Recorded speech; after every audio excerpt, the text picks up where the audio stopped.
My mom and dad met back east. My mom was walking with her son. And I don't know, but my dad was mesmerized by her personality.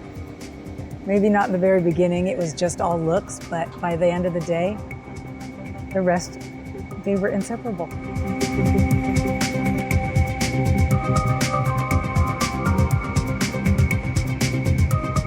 She was a housewife, and she kind of would just sit more in my dad's shadow. My dad had a huge personality, huge, and he was wonderful. He is, still a legend in Encinitas. He answered an advertisement for greenhouses, and he had always worked on Wall Street, so he knew nothing about greenhouses. But he took a chance and he came out to California with his family and his newly adopted son, who is my stepbrother. And they came out here and he started his own business and he built a house attached to the business. And he grew carnations and chrysanthemums for 40 years, cut flowers. So every holiday, every day, our house had so many flowers. And my mom would always put flowers in her hair.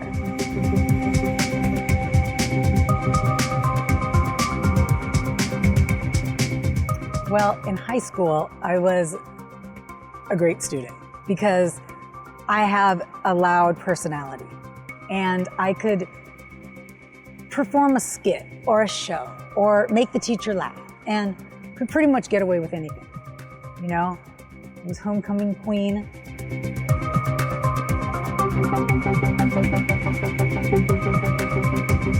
I love to serve our community. It's my joy, it's my passion, it's my hobbies. It's every part of this world to me.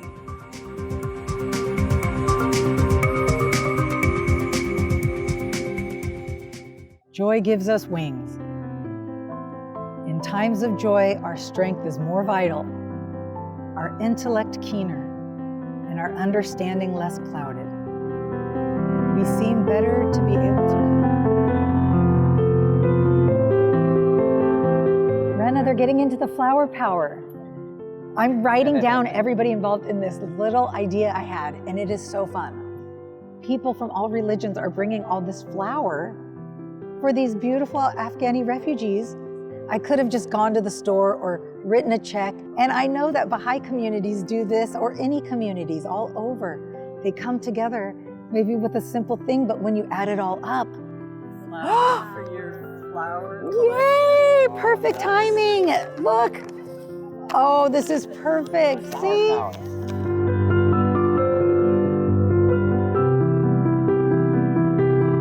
So this is what I call a create to donate program. Everything we make will be for somebody else.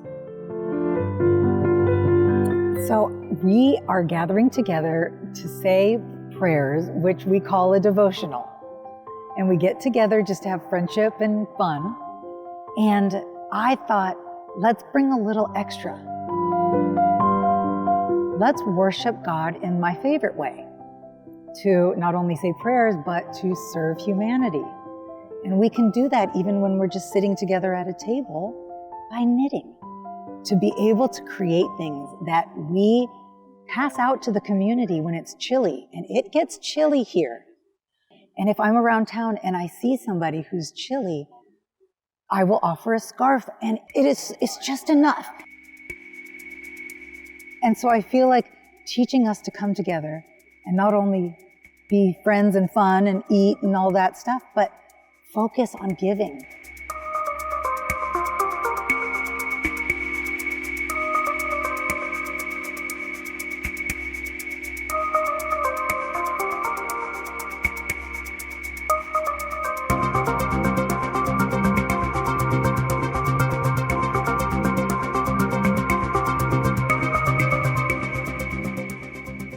My name is Amanda Slaughter Gish. I was born in 1975 in La Jolla, California, and then we moved to Encinitas, and I've been here for almost 40 years.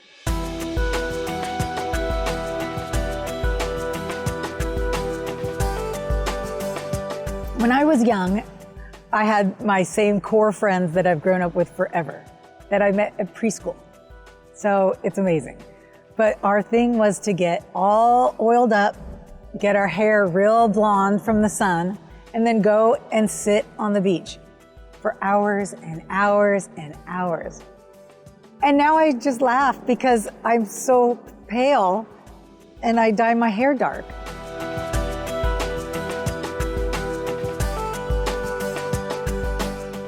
And then I went to UC Santa Barbara.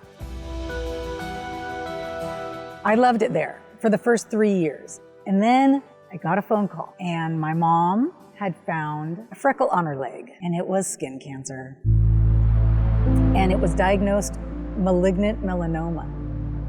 And one of my best friends who was at the school at the time told me, you need to leave and you need to leave now because this is not going to be a long thing.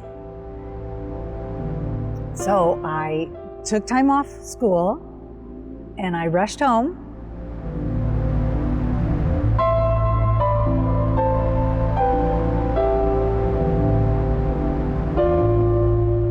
My mom and dad had separated at that time, and they were living in different places. And when she was diagnosed, I don't know what happened. It was like a miracle. Something happened to both of them. They fell in love again. I mean, like, my mom was singing in the shower for the first time, like a schoolgirl. It was so beautiful. I had never seen them in love. So she had not that much energy left, but they traveled. They went to Bora Bora, and they went up to Canada, and they went everywhere they could go until she could go no more. And then she passed away very shortly after.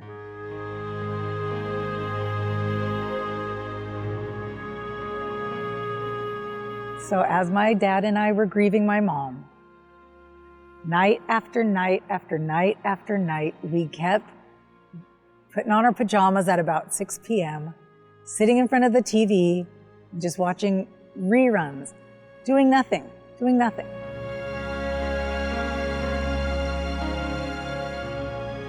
And one night he says to me, change out of your pants. Let's go to a fireside. And I said, what is that? And he said, I don't know. But my friend invited me, my dear friend Robert. So let's just go.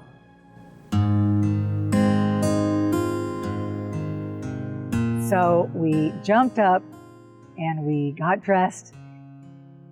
And we show up at this doorstep of this beautiful house. This beautiful woman embraces us both at the same time and welcomes us into her house. And I have never felt so much love flooding through that house. And we needed that love so much. And we basked in that whole night. And we learned about a concept called progressive revelation, where messengers come from time to time to bring a new message, and that all the messengers of God are right. They're all connected to one religion of God. And that won my heart. I had always had interest in spiritual matters, but I loved a little bit from the Buddhists and Christians. So I couldn't decide, and now I don't have to. It's the most exciting thing. And I would say within a month, I had declared. And I didn't know anything except that truth. It hit my heart so strong.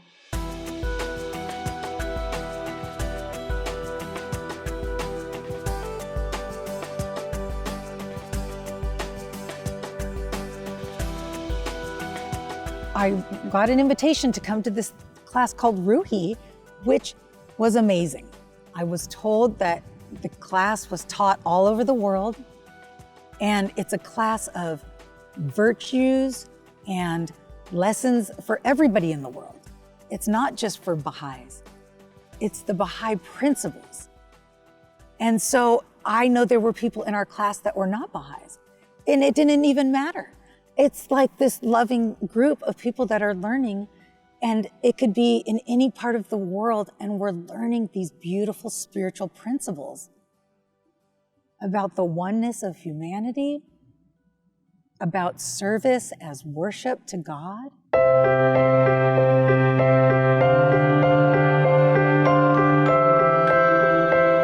And what was so beautiful is we had a tutor who took the time. I think she was a child's teacher. She was incredibly patient.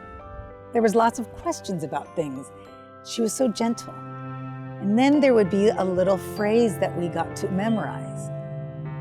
And I loved that. I needed the discipline. And I began to memorize these phrases. And I remember I worked at 7-Eleven at the time, and I would be in the freezer stocking sodas and reciting these quotes, you know? Spend the precious days of your life to the betterment of the world. You know, these kind of things where those wouldn't be going on in my mind, chances are, otherwise. Who knows what we fill our minds with if it's not the Spirit?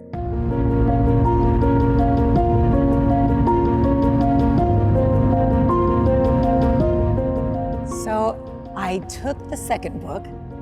I loved it. And this book, Ruhi 2, was called Walking Together on a Path of Service. And I just loved the idea, the concept that we can worship by doing service to humanity. That really, you know, I went to church a lot in my life, and I always found my mind wandering or staring at the back of somebody's head, and my mind would wander, and it's just, I didn't feel like I had to be worshiping because I was in the church. And so to know that that is a gift to God, but it's the spirit of service that is the most exciting. You are serving humanity as if you are serving God, basically.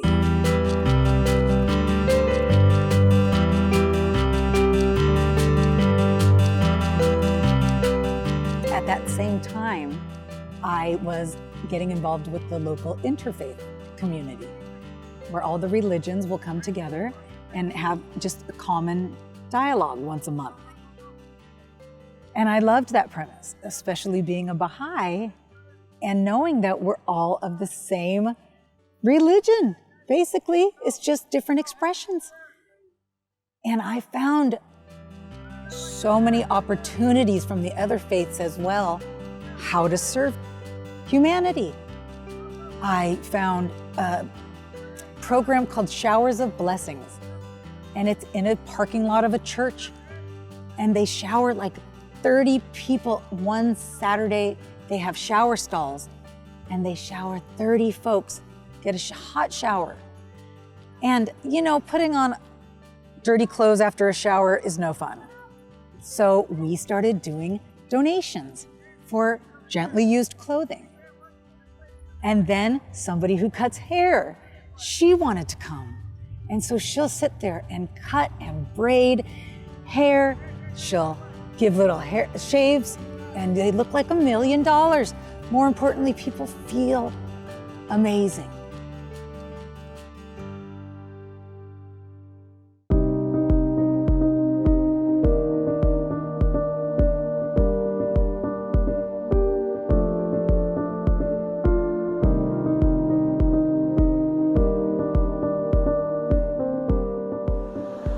About 3 years ago, I began to attend a devotional, which, you know, is a gathering with a theme in mind. Like mine is the knitting devotional. This is the healing devotional. And it's put on by my dear friend, Kayvon, who's a doctor. And he just thought that would be a nice service to offer his patients. Saying that the spiritual side or our insides are very reflective of our outsides. So to pray together and to think about things that are healing for us. And we were encouraged to bring people. And one day, Greg, my dear friend, brought in this woman named Patty. She was about 72 and smart as a whip and funny. She sat down and she started to hear about the faith. She started getting kind of mad. She says, I know everything, but why do I not know about this? She couldn't even believe it. Like, she loved the spiritual writings of Rumi and the real mystical things in life, so she'd always been searching. But the day that she heard about the faith, she knew.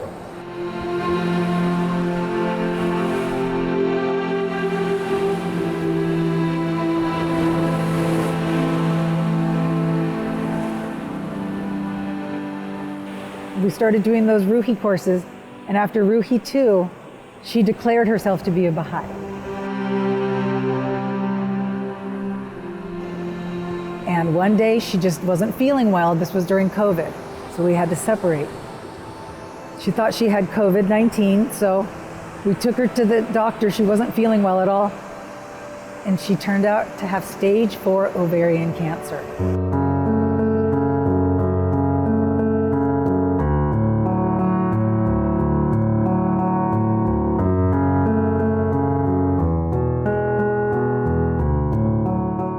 I moved immediately out of my apartment, or the place I was living on my family's property, rented an apartment, furnished it so cute because this was for Patty. This was my girl. It was so fun. So she comes to my place, we get her out of the hotel, her cancer's progressing. After 3 days at my place, 3 blissful days at our new place, the cancer got her.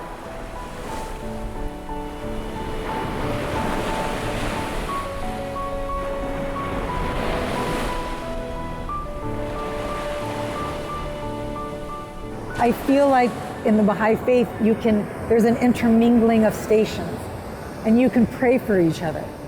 And I feel like she ended up giving me this beautiful apartment. I never would have done that for myself.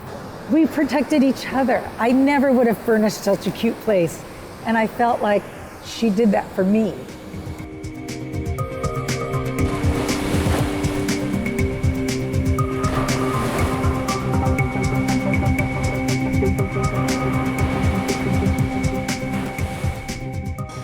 It doesn't matter what's happened in the past. If you're searching for answers, the truth will come to you.